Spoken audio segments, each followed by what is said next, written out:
नमस्कार। आकाशवाणी से दोपहर समाचार के साथ मैं लवलीन निगम।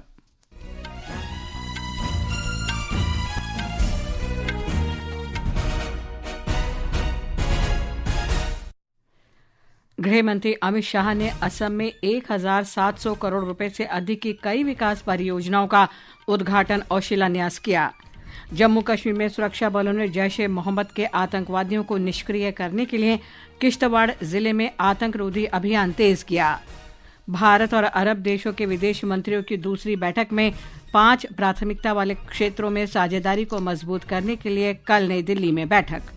संयुक्त राष्ट्र महासचिव ने भारत यूरोपीय संघ मुक्त व्यापार समझौते की सराहना की। बहुध्रुवीयता का समर्थन करने की आवश्यकता पर बल। कृतज्ञ राष्ट्र आज राष्ट्रपिता महात्मा गांधी की 78वीं पुण्यतिथि पर उन्हें श्रद्धांजलि अर्पित कर रहा है। स्वतंत्रता सेनानियों को श्रद्धांजलि देने के लिए शहीदी दिवस भी मनाया जा रहा है। भारत की वीर चोटरानी फ्रांसीसी खिलाड़ी बैप्टिस्ट मासोची को हराकर स्क्वैश फायर ओपन के क्वार्टर फाइनल में पहुंचे।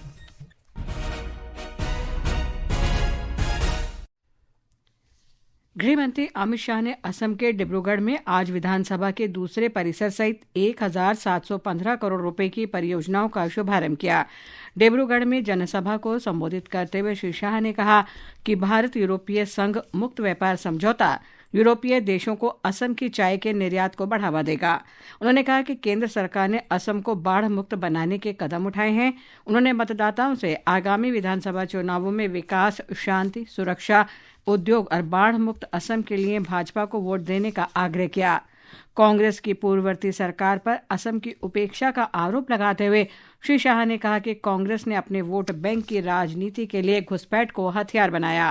उन्होंने कहा कि पहले असम हिंसा और अशांति के लिए जाना जाता था, लेकिन भाजपा सरकार में राज्य में अब शांति और विकास के लिए जाना जाता है। श्री शाह ने कहा कि राज्य के लोगों, विशेष रूप से ऊपरी असम के लिए एक ऐतिहासिक दिन है, क्योंकि डिब्रूगढ़ में असम विधानसभा का दूसरा परिसर बन रहा है। 250 एकड़ में आसाम के दूसरे विधानसभा परिसर का शिलान्यास हुआ है। आप लोगों को बहुत बहुत बधाई। ये समावेशी विचार कि आसाम का हर क्षेत्र, इसकी आसाम पर मलकियत, यहाँ ढेर सारे जाति, समुदाय, ट्राइब्स रहते हैं, वो सभी का आसाम पर अधिकार है और सब मिलजुल कर एक महान आसाम बनाएंगे। श्री शाह ने कहा कि आधुनिक बहुविषयक खेल परिसर में indoor stadium, swimming pool, football मैदान, मुख्य गैलरी, टेनिस, वॉलीबॉल और बास्केटबॉल कोर्ट और छात्रावास शामिल हैं।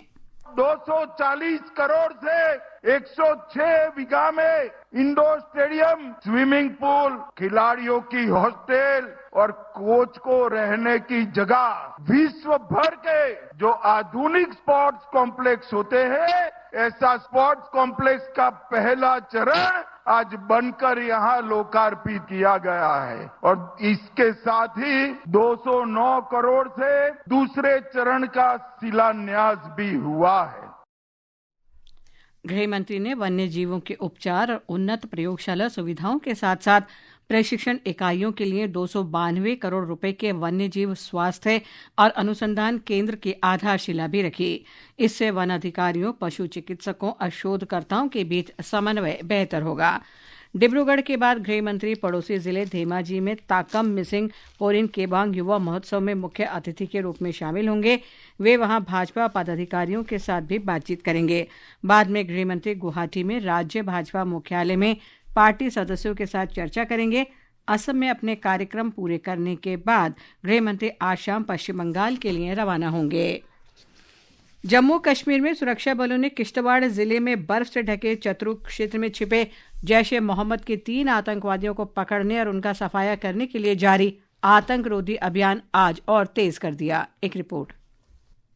सिंहपोरा, चिंगम और चतरू सहित क्षेत्र के 6 किलोमीटर दायरे के भीतर मोबाइल इंटरनेट सेवाएं अस्थायी रूप से बंद कर दी गई हैं, ताकि अभियान के दौरान राष्ट्र विरोधी तत्वों द्वारा इसका दुरुपयोग न किया जा सके। ये अभियान 18 जनवरी को शुरू हुआ था, जिसमें मंदराल सिंहपोरा के पास सोनार के जंगलों में सुरक्षा बलों और आतंकवादियों के बीच मुठभेड़ हुई थी। इसमें एक पैराट्रूपर की जान चली गई थी और 7 जवान घायल हो गए थे। हालांकि आतंकवादी चुनौतीपूर्ण क्षेत्र और घनी झाड़ियों का फायदा उठाते हुए भागने में कामयाब रहे। 2 फीट से अधिक बर्फबारी के बावजूद सुरक्षा बल आतंकवादियों की लगातार तलाश कर रहे हैं। इसके अलावा 22 जनवरी को माली दाना टॉप और 25 जनवरी को जंसीर कंडीवार में सुरक्षा बलों और आतंकवादियों के बीच 2 और मुठभेड़ हुई, लेकिन आतंकवादी एक बार फिर जंगल के भीतरी इलाकों में भाग निकले। इस बीच 2 संदिग्ध व्यक्तियों की मौजूदगी का सुराग मिलने के बाद सुरक्षा बलों ने पुंछ जिले में सूरनकोट क्षेत्र के आसपास के इलाकों तथा पज्जा, मोरह और नबाना टॉप में तलाश शुरू कर दी है। जम्मू से गुलशन रैना की रिपोर्ट के साथ समाचार कक्ष से प्रियंका अरोड़ा।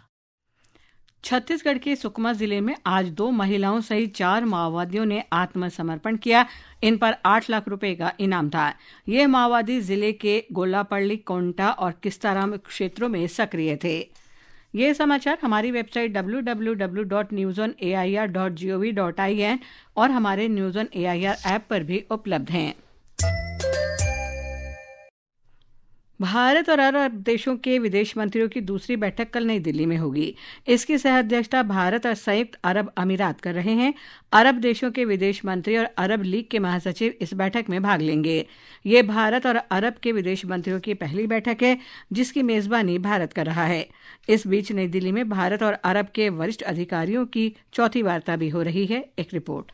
10 वर्ष के अंतराल के बाद हो रही इस बैठक में शामिल होने के लिए कतर के विदेश मामलों के राज्य मंत्री सुल्तान बिन साद अल मुरैखी और लीबिया की विदेश मंत्री एल ताहिर एसएम एल बाउर नई दिल्ली पहुंच गए हैं। सोमालिया के विदेश मामलों और अंतर्राष्ट्रीय सहयोग मंत्री अब्दिसलाम अब्दी अली आज सुबह नई दिल्ली पहुंचे। इसके अलावा अरब लीग के महासचिव, फलस्तीन के विदेश मामलों और प्रवासी मामलों के मंत्री, कोमोरोस के विदेश मंत्री तथा सूडान के विदेश मामलों और अंतर्राष्ट्रीय सहयोग मंत्री कल ही नई दिल्ली पहुंच चुके हैं। विदेश मंत्रियों की पहली बैठक वर्ष 2016 में बहरीन में हुई थी। इस बैठक में मंत्रियों ने सहयोग की प्राथमिकता वाले 5 क्षेत्रों अर्थव्यवस्था, ऊर्जा, शिक्षा, मीडिया तथा संस्कृति की पहचान की थी और इन क्षेत्रों में गतिविधियों का एक समूह प्रस्तावित किया था। भारत और अरब देशों के विदेश मंत्रियों की कल होने वाली बैठक मौजूदा सहयोग को आगे बढ़ाते हुए इस साझेदारी को विस्तार और गहनता प्रदान करेगी। आनंद की रिपोर्ट के साथ समाचार कक्ष से निखिल कुमार।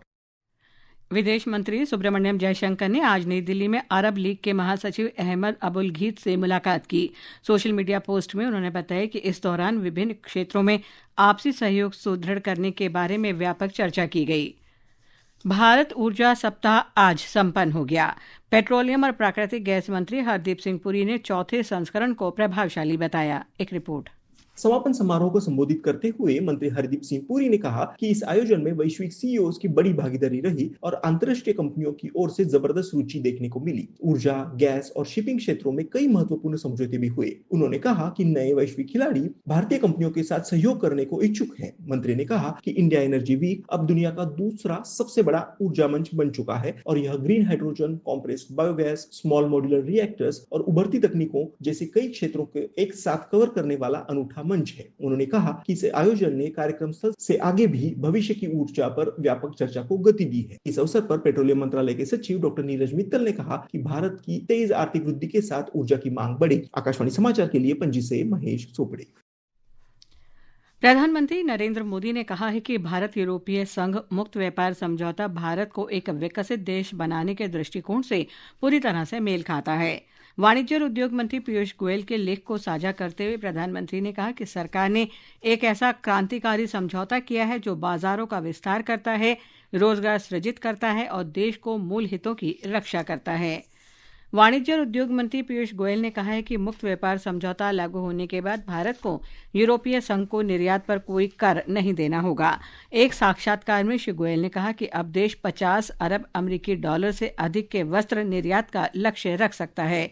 उन्होंने कहा कि इससे रोजगार के नए अवसर भी सृजित होंगे। संयुक्त राष्ट्र महासचिव ने भारत यूरोपीय संघ मुक्त व्यापार समझौते की सराहना की है। संयुक्त राष्ट्र महासचिव एंटोनियो गुतेरेश ने बहुध्रुवीयता का समर्थन करने की आवश्यकता पर बल दिया है। उन्होंने पिछले दिनों भारत और यूरोपीय संघ के बीच हुए मुक्त व्यापार समझौते का हवाला देते हुए कहा कि वैश्विक समस्याओं का समाधान किसी एक राष्ट्र द्वारा नहीं किया जा सकता। श्री गुतेरेश ने एक स्थिर विश्व के लिए आपसी सहयोग पर बल दिया जिसमें शांति कायम रह सके। भारतीय निर्यात संगठन के महासंघ के महानिदेशक अजय सहाय ने भारत और यूरोपीय संघ के बीच हुए मुक्त व्यापार समझौते को देश के निर्यात इतिहास में एक मील का पत्थर बताया है। श्री सहाय ने कहा कि भारत यूरोपीय संघ मुक्त व्यापार समझौता एक सकारात्मक पहल है और ये बिल्कुल सही समय पर हुआ है।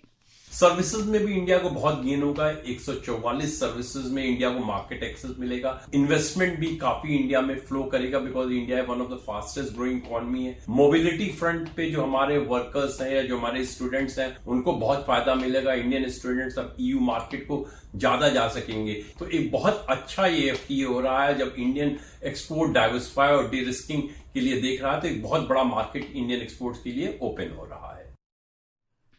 यूरोपीय संघ और भारत के बीच हुए ऐतिहासिक मुक्त व्यापार समझौते के बाद बांग्लादेश के सिले सिलाए कपड़ों के निर्यातकों को यूरोपीय संघ में कड़ी प्रतिस्पर्धा और बढ़ते मूल्य दबाव का सामना करना पड़ सकता है।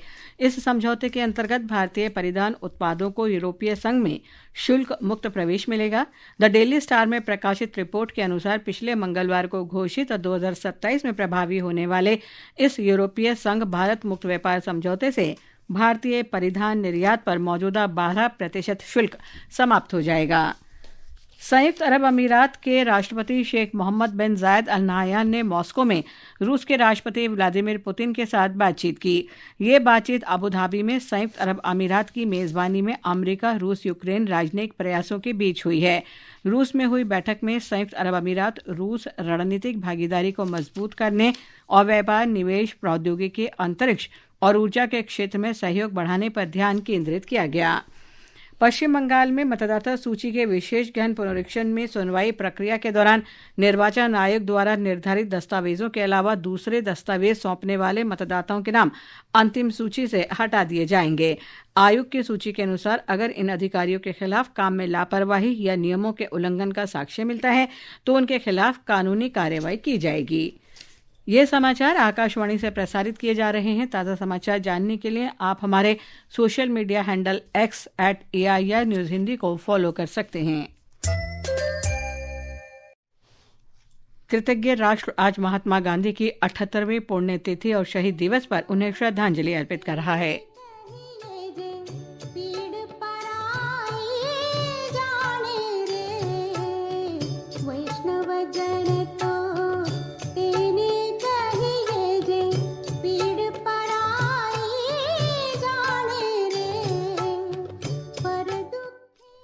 प्रतिवर्ष 30 जनवरी को पूरा देश महात्मा गांधी के जीवन और विरासत को याद करता है, जो देश के स्वतंत्रता संग्राम के मार्गदर्शक थे। इस दिन को शहीद दिवस के रूप में भी मनाया जाता है। नई दिल्ली के राजघाट स्थित गांधी समाधि पर सर्वधर्म प्रार्थना सभा का आयोजन किया गया। राष्ट्रपति द्रौपदी मुर्मू, उपराष्ट्रपति CP राधाकृष्णन, प्रधानमंत्री नरेंद्र मोदी और गृह मंत्री अमित शाह ने राजघाट में महात्मा गांधी की समाधि पर पुष्पांजलि अर्पित की।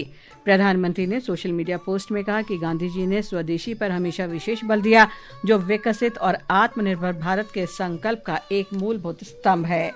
आज स्वतंत्रता सेनानियों को श्रद्धांजलि देने के लिए शहीदी दिवस भी मनाया जा रहा है। केंद्रीय रक्षा राज्य मंत्री संजय सेठ ने आज नई दिल्ली में गणतंत्र दिवस परेड 2026 के सर्वश्रेष्ठ मार्चिंग दस्ता और सर्वश्रेष्ठ झांकी पुरस्कार प्रदान किए। राज्यों और केंद्र शासित प्रदेशों की झांकी श्रेणी में महाराष्ट्र को गणेशोत्सव आत्मनिर्भरता का प्रतीक के लिए सर्वश्रेष्ठ झांकी का पुरस्कार मिला। इसके बाद जम्मू कश्मीर तथा केरल का स्थान रहा। तीनों सेनाओं में भारतीय नौसेना को सर्वश्रेष्ठ मार्चिंग दस्ते का पुरस्कार मिला है। भारत के वीर चोटरानी वाशिंगटन में स्क्वैश ऑन फायर ओपन के क्वार्टर फाइनल में पहुंच गए हैं। उन्होंने फ्रांस के बैप्टिस्ट मासोची को हराया। अब उनका सामना इंग्लैंड के डेक्लान जेम्स से होगा। घरेलू शेयर सूचकांक सेंसेक्स और निफ्टी में आज दोपहर के कारोबार में 0.7% की गिरावट आई। अंतिम समाचार मिलने तक सेंसेक्स 556 अंक लुढ़क कर 82,001 पर रहा। अंत में मुख्य समाचार एक बार फिर। गृह मंत्री अमित शाह ने असम में 1,700 करोड़ रुपए से अधिक की कई विकास परियोजनाओं का उद्घाटन और शिलान्यास किया। जम्मू कश्मीर में सुरक्षा बलों ने जैश ए मोहम्मद के आतंकवादियों को निष्क्रिय करने के लिए किश्तवाड़ जिले में आतंकरोधी अभियान तेज किया। भारत और अरब देशों के विदेश मंत्रियों की दूसरी बैठक में 5 प्राथमिकता वाले क्षेत्रों में साझेदारी को मजबूत करने के लिए कल नई दिल्ली में बैठक। संयुक्त राष्ट्र महासचिव ने भारत यूरोपीय संघ मुक्त व्यापार समझौते की सराहना की।